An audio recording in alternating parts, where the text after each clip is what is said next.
Okay, take three. I'm almost done. So, and then you can get to the novel.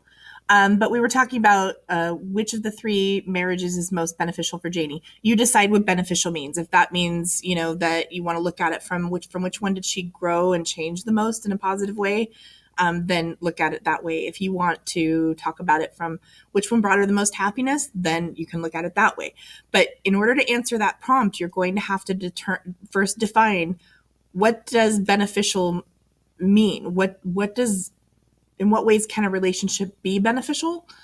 So that you establish with the reader your perspective, what it is that your viewpoint is, what lens are you looking at it through, and then how do you see that in the novel and make your case.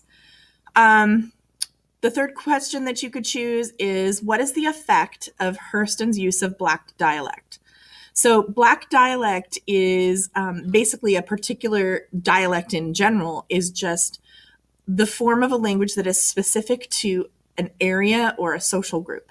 So the simplest way to make this relevant is, like, we can easily identify when someone is from, like, say, Texas or the South, because they say y'all, or certain words that when we say a certain way, they pronounce it differently, or phrases that they use that you're like, oh, you must be from the South. Or, if someone says baseball, you think they're from, like, New York or Boston. I'm not, so of course I didn't say it quite like they do, but you get the idea. There are certain things, and I'm not sure what they are because I'm here with you in California, but there are things that on the East Coast, they're like, oh, I can tell you're from California or the West Coast, because we don't say that. Some of my cousins say pop instead of soda or Coke.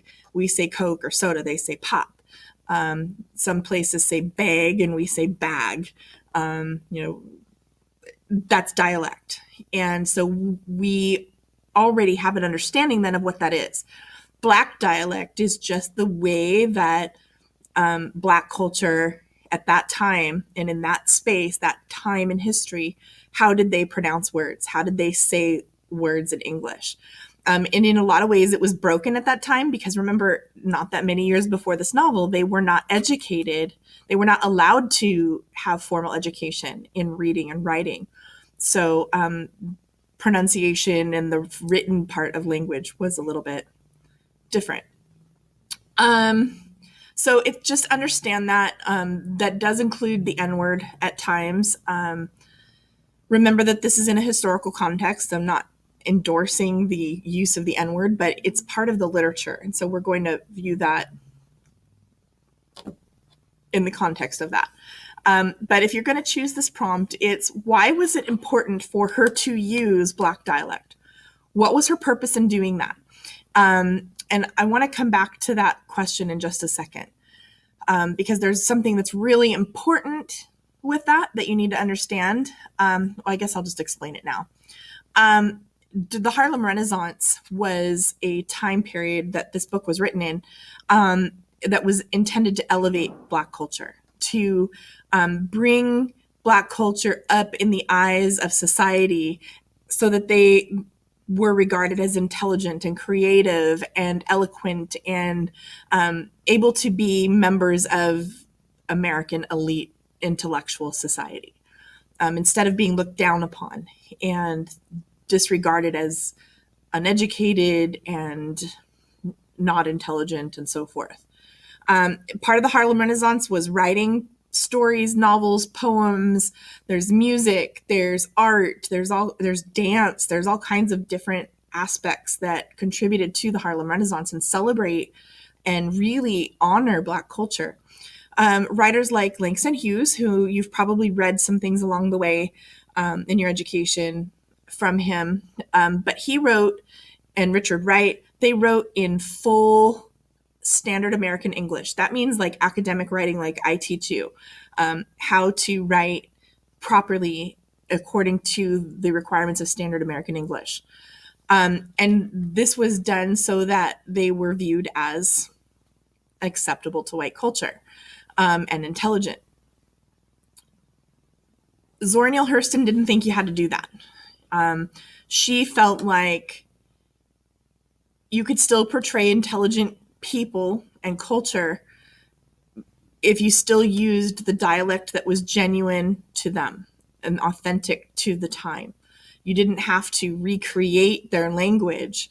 And so in creating Janie and Nanny and these other men in the book, she uses dialect, and she was criticized for that. Richard Wright and Langston Hughes actually really disliked Zora Neale Hurston for that. They criticized her for that. So what is the effect of her use of Black dialect? Is it to create authenticity, and why? And does she achieve that? If anyone wants to choose that, see me. We can talk a little bit more about it. What is the purpose of the symbolism of, for example, the mule, Janie's hair? That's really important in the novel. The idea of the horizon, the pear tree, the bees and the blossom. There's the storm later that's symbolic. But a symbol is something that represents something else. What is the purpose of any particular symbol? And I would probably just pick one and write an essay on that.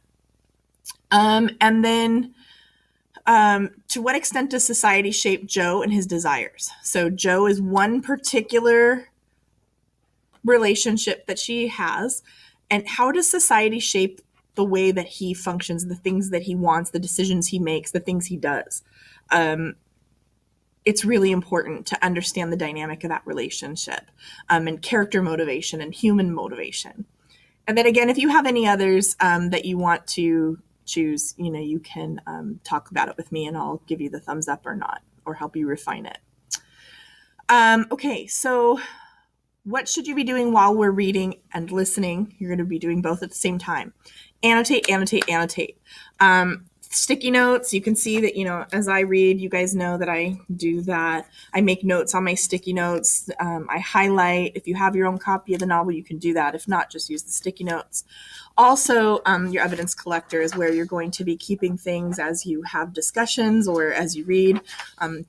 Don't forget to just jot it down. It's okay.